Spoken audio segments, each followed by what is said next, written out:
Assalamualaikum warahmatullahi wabarakatuh.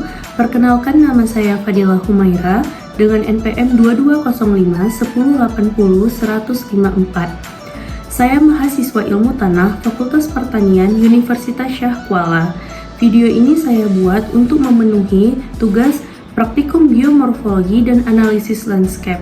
Pada video ini saya akan menjelaskan bagaimana proses pembentukan dan bentuk-bentuk geomorfologi marin. Enjoy the video guys! Hai teman-teman, sebelum melanjutkan ke penjelasan yang lebih dalam, jadi kita tuh harus tahu dulu apa sih bentuk lahan marin itu. Bentuk lahan marin adalah bentuk-bentuk permukaan bumi yang dibentuk oleh proses-proses yang terjadi di laut. Bentuk lahan marin terbentuk karena interaksi antara laut dan daratan, dan banyak ditemukan di wilayah pesisir. Proses pembentukan lahan marin atau pantai terjadi melalui interaksi antara gelombang laut, arus, pasang surut, dan proses sedimentasi. Pantai terbentuk melalui 3 tahapan utama, yaitu erosi, transportasi, dan sedimentasi. Pertama, gelombang laut mengikis daratan atau batuan di sepanjang garis pantai, menghasilkan material seperti pasir dan kerikil. Kedua, material hasil erosi tersebut dibawa oleh arus laut, terutama arus sejajar pantai atau longshore currents. Ketiga, ketika energi gelombang melemah, material tersebut mengendap dan menumpuk di tepi laut, membentuk hamparan pasir yang disebut pantai. Proses ini berlangsung terus-menerus dan dipengaruhi oleh kekuatan gelombang, arus, angin, serta pasang surut.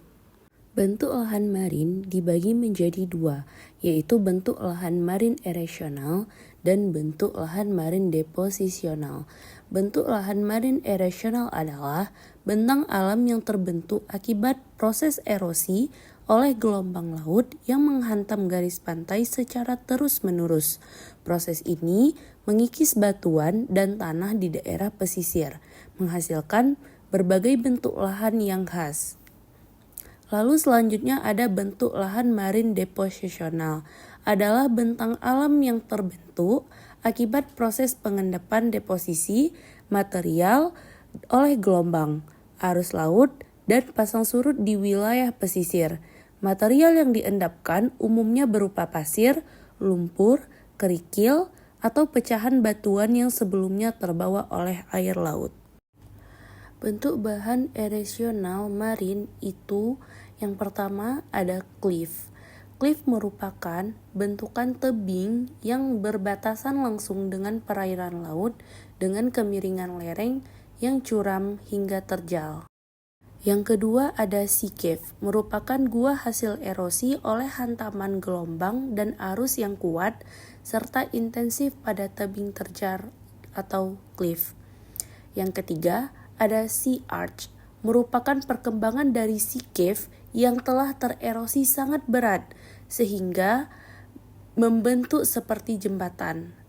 Perbedaan dengan sea cave yaitu sea cave masih menyatu dengan bagian daratan, sedangkan sea arch terpisah dengan daratan dan berlubang membentuk seperti goa.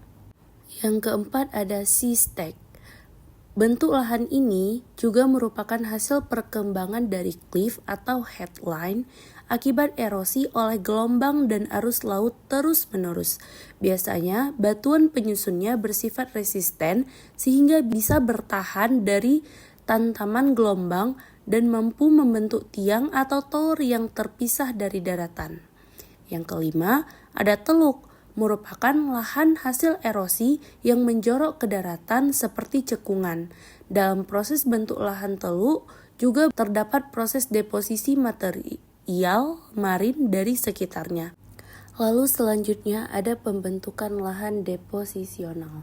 Yang pertama itu ada pesisir bergisik, merupakan daerah datar hingga landai dengan material lepas-lepas. Biasanya berupa pasir hasil deposisional, aktivitas gelombang, dan arus laut. Keberadaan material tersebut dipengaruhi oleh keberadaan material daratan yang terangkut oleh aliran sungai.